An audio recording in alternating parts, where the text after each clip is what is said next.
Hey guys, Maceman here, coming to you from the Melbourne Convention Centre, where we are coming in for ComicCon. Now we have various artists here. We have Stan Lee, we have Patrick Stewart. Let's go. It's ComicCon! ComicCon! It's ComicCon!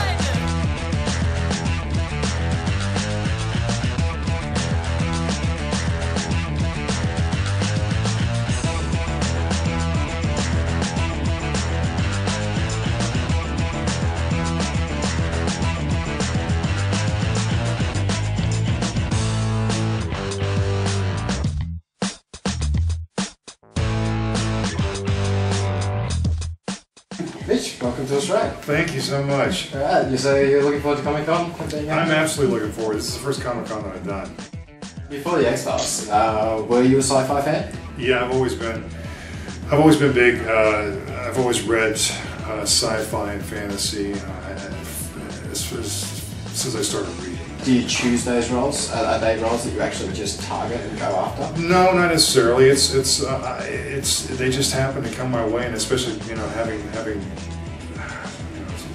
such a history, a career of doing that genre. It's the more you do, the more people want you to do it. Yeah.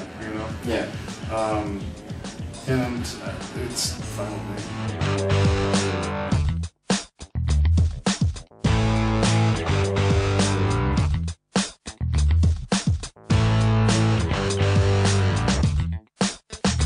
Hi, Sharon. Hi, Jane.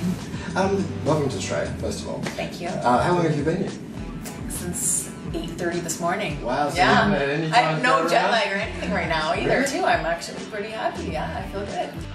Playing parts, obviously, in Stargate Atlantis, okay, and Smallville, right?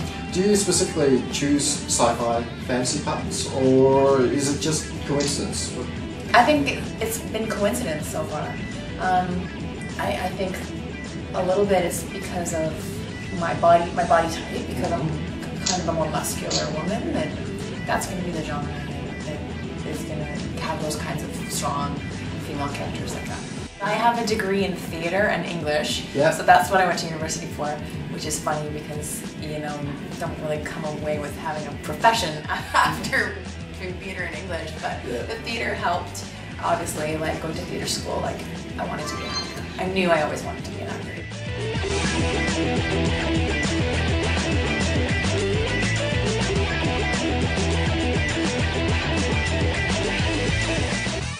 Welcome to Australia. Now, you've been here for so many times, this feels more like your second home now, wouldn't it? Yes, it does actually. And if it was my second home, I wouldn't be complaining. I knew from a young age what the process was of making film and stuff like that, and that excited me more because I was like, okay, so they'll get me, because normally I was used to me and my friends playing in the woods, and we're trying to hodgepodge some costume on to make us appear to be, what we're pretending to be, whether it's like Dungeons and Dragons or Swords and Swords or whatever it is, or Vietnam or whatever we're playing that day. Yeah.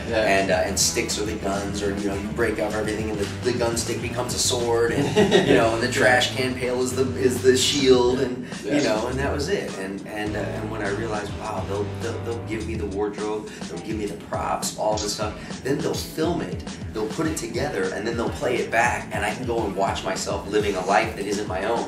Yeah. That's what tripped me out. I was like, I have to do it. I mean, one of my favorite roles was Harold Lauder in The Stand, and that was really because I had never up to that point been given the opportunity to play a character like that.